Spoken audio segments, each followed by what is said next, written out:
Selamat petang jemaat sekalian. Di tengah-tengah jam doa ini kita bersama-sama akan merenungkan firman Tuhan sejenak. Mari kita akan berdoa. Bapa di surga, terima kasih untuk kesempatan kami merenungkan firman-Mu di saat kami berdoa bersama-sama, baik di rumah Tuhan, di tempat ini, maupun di rumah kami masing-masing. Kiranya Roh Kudus memimpin kami semua dalam pemahaman dan pengertian yang benar tentang firman-Mu. Dalam nama Tuhan Yesus kami berdoa. Amin. Mari bersama-sama kita akan membuka Alkitab dari Yohanes pasal yang ke-14. Kita akan lihat mulai ayat yang ke-1 sampai dengan ayat yang ke-14. Saya beri judul dari renungan ini adalah kuasa doa. Mengakui kuasa doa berarti menyerahkan semua pergumulan dan mengandalkan kuasa Tuhan untuk mengubah hidup pribadi, keluarga, lingkungan, bahkan dunia. Saudara, kuasa doa. Kuasa ini bukan seperti sebuah senjata untuk melumpuhkan sesuatu. Tetapi, kuasa doa adalah alat kelembutan untuk suatu perubahan. Doa juga sering diartikan sebagai cara untuk mengundang kuasa Tuhan agar dinyatakan dan bekerja di dalam suatu situasi tertentu. Saudara, dalam praktek kehidupan kita, kadang-kadang kita lupa ya untuk menjadikan doa menjadi yang utama dalam hidup kita. Ketika kita melakukan dan memulai suatu pekerjaan, saudara, mungkin pekerjaan, studi, pernikahan, bisnis, dan sebagainya, saudara, kadang-kadang kita fokus kepada apa yang harus kita kerjakan. Dan kemudian doa, seringkali kita abaikan. Ya. Dengan kata lain bahwa kita mulai meragukan ya akan betapa pentingnya doa itu dan kuasa di balik doa-doa kita. Seringkali orang ketika sudah dalam situasi yang kepepet ya, baru mulai berpikir, doa, inilah waktunya untuk berdoa. Saat krisis, inilah waktunya berdoa. Saudara, firman Tuhan sungguhnya ingin supaya kita senantiasa menjadikan doa menjadi nafas hidup kita ya. Seperti sebuah percakapan dialog yang terus-menerus dengan Tuhan dalam setiap waktu dalam perjalanan kehidupan kita. Ada sebuah cerita seorang pemuda yang berburu di hutan dan kemudian ia bertemu dengan binatang buas, seekor beruang yang tinggi besar dan kemudian menyerang ia. Ia tidak berdaya, ia tersudut dan kemudian ia berputus asa dan ia berkata bahwa saya akan mati. Tetapi saudara, karena dia seorang Kristen ya, pemuda Kristen ini, ia mulai sadar bahwa ia perlu berdoa. Dan saudara, ia mulai menutup mata dan berdoa. Dengan mulut yang komat kamit saudara. Dan kemudian sesuatu terjadi. Suasana menjadi hening. Beruang yang tadinya menggeram dengan begitu ganas itu saudara, tiba-tiba berhenti bersuara. Pemuda ini mulai membuka matanya. Dan kemudian ia mulai mengintip. Ternyata saudara, memang beruang itu menjadi tenang. Beruang itu juga menutup matanya. Tetapi mulutnya juga komat kamit ya. Pemuda ini memperhatikan. Sedang ngomong apa beruang ini? Tiba-tiba saudara, keluar suara dari mulut beruang itu. Ia juga berdoa. Meniru pemuda itu ya. Doanya adalah apa? Terima kasih Tuhan atas berkat makanan pada hari ini. Wah saudara, ini cerita ya. Tetapi saudara, seringkali kita seperti pemuda itu. Ketika kepepet baru berdoa. Ya, kita mengaku ya saudara, seringkali dalam situasi yang sudah krisis ya, baru kita ingat, Tuhan. Dan kita mulai berdoa. Nah, Tuhan Yesus berjanji ya kepada kita anak-anaknya untuk setiap doa-doa yang kita panjatkan kepadanya. Ya. Dalam segala situasi, dalam keadaan baik, mari berdoa. Dan Tuhan berjanji memberkati kita. Ketika situasi juga gawat, genting, Tuhan juga berjanji akan mendengar doa anak-anaknya. Ya, ini kita bisa melihat ya di dalam ayat yang ke-14, bagian akhir dari Yohanes 14 tadi. Aku akan melakukannya. Kalau engkau berdoa, aku akan melakukannya. Tetapi saudara, bagaimana hal ini dapat terjadi? Bagaimana doa itu dapat dijawab? Bagaimana Tuhan dapat mengabulkan doa-doa kita ya?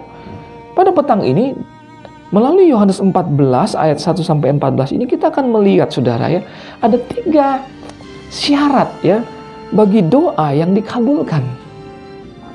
Mari dengan cepat kita lihat ya. Ayat yang ke-1.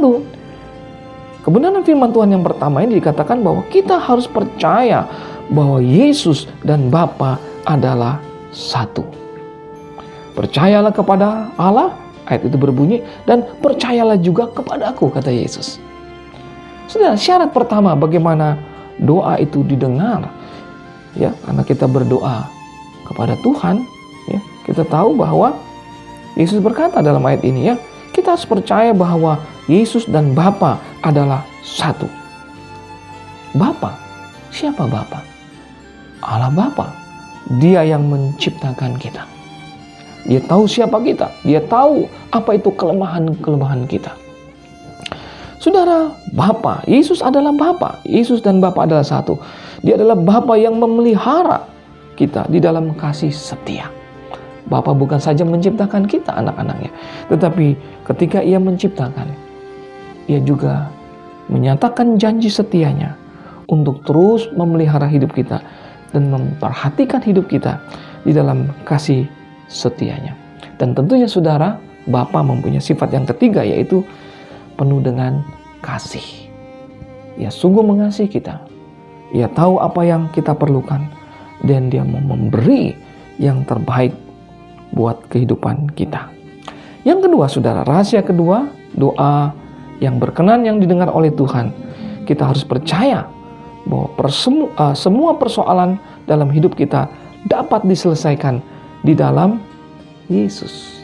Ya, semua persoalan dapat ya diselesaikan di dalam Tuhan Yesus Kristus. Serahkanlah segala khawatirmu, saudara. Ini 1 Petrus 5 ayat 7 ya. Serahkanlah segala khawatirmu kepadanya, sebab Ia yang memelihara kamu. Segalanya. Tuhan mau supaya seluruh hidup kita, seluruh bagian hidup kita, seluruh pergumulan kita, kita serahkan kepada Tuhan. Kalau tidak, saudara, terlalu banyak yang harus kita pertaruhkan jika kita tidak berdoa. Bagaimana kalau kita hanya memperhatikan tangan kanan kita saja, tanpa kita memperhatikan tangan kiri kita? Atau dengan kata lain, misalnya dalam praktek doa ya, kita hanya mendoakan diri kita sendiri. Sebagai suami, kita mendoakan diri kita sendiri. Kita tidak pernah mendoakan istri kita. Atau sebaliknya, saudara sebagai istri berdoa bagaimana saudara dapat menjadi istri yang baik, berperan sebagai seorang ibu yang baik. Tetapi saudara tidak pernah mendoakan suami saudara, tidak pernah mendoakan anak-anak saudara. Saudara dikasih Tuhan, serahkanlah segala ya, seperti di dalam ayat yang ke-13 ya, semua persoalannya kita serahkan kepada Tuhan. Ada lagu yang dikatakan ya, tiada yang mustahilah jika percaya Tuhan ya. Tiada yang mustahilah berpegang pada firman Tuhan. Segala sesuatu dapat diselesaikan di dalam Tuhan. Dia Tuhan kita yang ajaib. Ketika saudara dan saya menyerahkan semuanya, maka kita melihat bagaimana keajaiban itu terjadi di dalam kehidupan kita.